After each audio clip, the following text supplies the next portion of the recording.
Okay, so the left-hand one now is your original full shot, okay?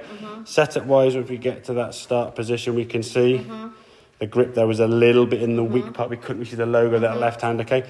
So getting that left hand stronger, we should be able to see that FJ on the glove there, okay?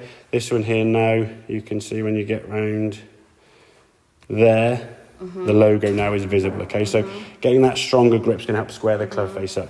What you're doing before, you get top of the backswing, little bit of collapse, hand would then lead through too much, club face couldn't square up. Then you try to square it up out here somewhere, but the ball's been hit, hit out to the right, and then you get more frustrated. Then you start trying to twist your body faster. The practice drill for long shots, and long shots only, okay, is, again, normal setup with a grip. Same good backswing, controlling that structure there, and feeling the club doing this, okay? This is long shot feeling, not in reality. This is purely a feeling of the club now, passing the hands, squaring up and adding speed, which for the long shots, you want speed. You want the ball a long way, get the ball going somewhere down the fairway, give it a good whack, okay? So you do 3, 4, 5 of these before every single shot. Then steps the golf ball. Same good turn now as you come back. The hands now, again, what feels to you a flick, you can see there's impact, okay? There's impact, your hands straight in line. So they feel as though your hands kind of sort of somewhere back here. In reality, they're in a really, really good position from lead, shoulder, elbow, hands and arms to the golf ball, yeah?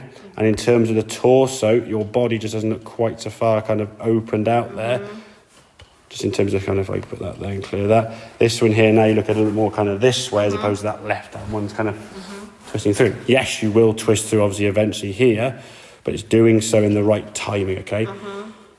Chipping is different. We don't want power. So what we want to try and do when we get to our setup position, okay, this angle that we had at the impact position for the long shots, we're not going to go off that too much wrist, and we want the wrist as we go back to come back to that yellow line before impact.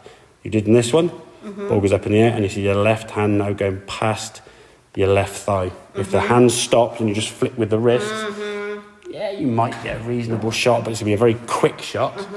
Ball's going to fizz off the club face, and if you don't get it right, it's just whizzing across the green like a rocket. You've got no control, okay?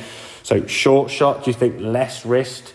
We start off in a good impact position with that lead line from shoulder, elbow, hands on the club, and we just keep that angle there the whole time. So this kind of little angle in here, that angle in your right wrist in the club, we just keep it there. So you're right under doing this, yeah? Palm facing the target. Long game, we unhinge that, or we release the wrist, or snap the wrist, whatever you want to feel, okay? Dead shots, fast shots. I will be doing and distinguish between the two, okay? I think that worked with the impact bag, just to remind you on here now when you're making that sort of swing with the impact bag. Get yourself to here where your torso now is facing in that direction. If the bag is here, hit the bag with your torso, feeling like it's facing over there. So you sort of swing back and stop and get that kind of beating of the bag, yeah? Not trying to hit it with the shoulders. So. Okie dokie? Excellent, very, very good.